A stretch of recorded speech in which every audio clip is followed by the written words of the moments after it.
Welcome back to another edition of WeAreSC's Recruiting Roundup with Scott Schrader. I'm Dealyn Brashier, and we're back on Monday with some more important recruiting news. Before we get into the video, let me explain a fantastic offer WeAreSC has for you guys. If you go to the WeAreSC webpage and register now using code USC1, it's $1 for the next 2 months. So make sure to register now and use code USC1, and you get $1 for the next 2 months for that subscription. You can talk to other fans, get inside information, read articles about the program, whether it's football or basketball, get all your USC information needs regarding athletics. So yeah, USC1, $1 for 2 months. Check it out.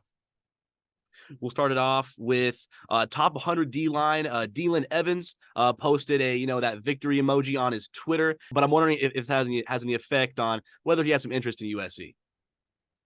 Well, they offered, and he's a guy that's committed to Texas A&M, like Gabriel Relaford, who took an official visit a couple weeks ago.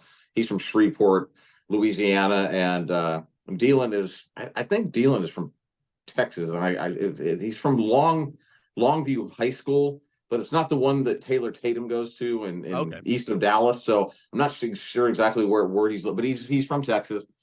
Yeah, they offered him, and he told me that he was going to take an official visit to USC soon. So he doesn't have a date set. So soon, really soon could be now, between now and December 19th when the signing period begins, or December 20th, I think is actually the exact date, 20 through the 22nd. So we'll see if that happens. There's a lot of people that say they think he's going to ultimately end up with Texas A&M, but Gabriel Relaford is enjoyed his trip to USC. Who USC hires as a defensive coordinator could potentially impact where he ends up. And so you never know where things are going to lead. So if Dealyn ends up, his name's Dealyn Evans, if he ends up showing up for an official visit, you just never know, right? So yeah, it was there were a lot of guys that have been added to the list of prospects that we're starting to talk about. And we're, as we go along in the show, you're going to be mentioning a few more as well. But those are two big ones right there. Definitely, for sure. And just to recap, he's a 4-star and the 10th ranked D lineman in the 2024 cycle. Hopefully he can come our way. Next up, USC has offered 3-star defensive lineman and current Minnesota commit Jide Abasiri. He announced he'll be taking an official visit on December 8th through 10th. And also he is a 59th D line in the cycle and the 4th ranked player in Minnesota. Scott, care to elaborate? Yeah, we don't know much about him. We've kind of started off our conversations about some of the guys that USC has offered here during the season, saying that, the kind of guys that they've evaluated late. And he was committed to the University of Minnesota. He's from Minnesota. But I asked him last night if he planned on taking an official visit to USC, and he said he already had one set for December 8th through the 10th. So he will be, I'm sure there's going to be multiple official visits during that December 8th through the 10th weekend, but there's at least going to be one in G-Day. Perfect. Yeah. And then next up, I saw you posted an article about how USC is trending for Michigan linebacker Desmond Stevens. If you care to elaborate.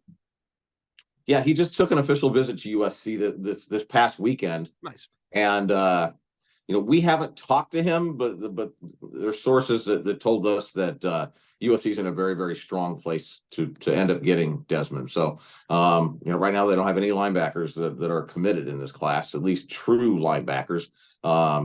Elijah Newby could end up playing linebacker. Elijah Newby, in fact, is one of those guys that could play anywhere on the football field on the defensive side of the ball and probably be great. So USC fans remember that name, because Elijah Newby is going to be a big time player. So yeah, so he's going to take that visit.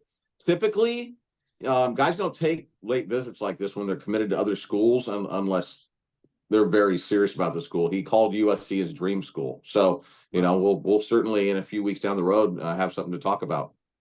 Definitely. Yeah, hopefully. And then we see you posted an article about, what USC fans should be expecting for the December signing period. Wondering if you wanted to explain that too. Well, there's just stuff you had to look forward to. The article now is like 5 days old, I think. Maybe not quite that, but it was, you had to look forward to the hiring of a defensive coordinator. There's going to be other staff changes as well. It's not just going to be Alex Grinch that won't be on the sideline next year from the current staff. So you have that, and then you have these official visits coming in. We just talked about Evans, and we've talked about Abasiri. And there are other guys that were planning. Dominic Kurtz was planning on visiting too at some point between now and signing day. And he's committed to the University of Washington right now, an edge prospect from trying to remember if he's from Ohio, Cleveland, Ohio. So yeah, I mean, there's a lot of things that can develop, and the article was just basically, there's not that much time between now and the December 20th signing period, but there's going to be a lot. There's probably going to be as much going on with recruiting reporting during that stretch as there has been the last 2 months. So there's a lot that's going to be unpacked during that time frame. Perfect. Kind of a short little episode for you guys today, but we'll kick it off next week. Thank you for tuning in to another edition of WeAreSC's Recruiting Roundup with Scott Schrader. I'm Dealyn Brashier, and we'll see you next Monday. Fight on.